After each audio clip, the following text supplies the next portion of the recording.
All right, we're going to look at intercepts and functions.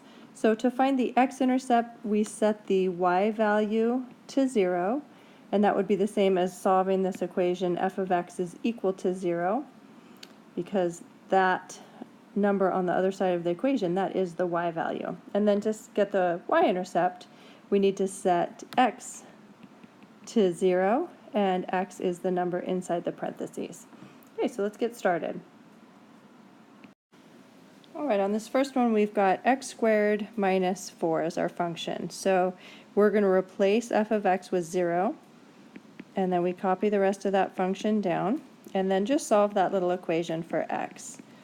And we would get x squared is equal to 4, which gives us, when you take the square root of both sides, x is positive and negative 2. So the intercepts would be 2, 0, and negative 2, 0 for our x-intercepts. Okay, now for the y-intercept, we put 0 in place of x. So we'd get 0 squared minus 4, which gives us an output of 0. So the y value is, or the x value is 0, and the y value is 4. All right, next one, we've got, here this is a g of x. So we need to solve g of x is equal to 0. So we put 0 in for g of x, copy the rest of that function down, and see, I'm going to just add absolute value of x to both sides, just move that on over. So we've got absolute value of x is equal to 3. And solving absolute value, once you've isolated the absolute value, then you write your two cases, which would be whatever's in the absolute value is equal to the positive 3, or whatever's in the absolute value is equal to the negative 3. Okay, so those are our two x values when the y is 0. So our two x-intercepts would be 3, 0, and the other one is at negative 3, 0.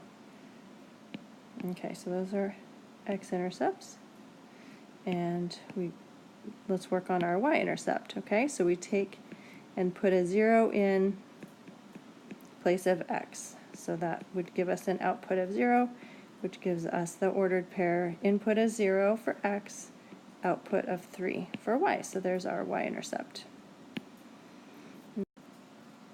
Okay, and on this one, the function is h of x. So to get the x-intercept, I need to set the y value to 0. So 0 goes in place of that h of x. Copy the function. Adding square root of x to both sides, we would get square root of x is equal to 2. And then just go ahead and square both sides. So we get x is equal to 4. So the x-intercept there is 4, 0. Okay, y-intercept, you would put 0 in for x, so that gives an output of 0. So our y value is 2 when the x value is 0. So there's x and y intercepts.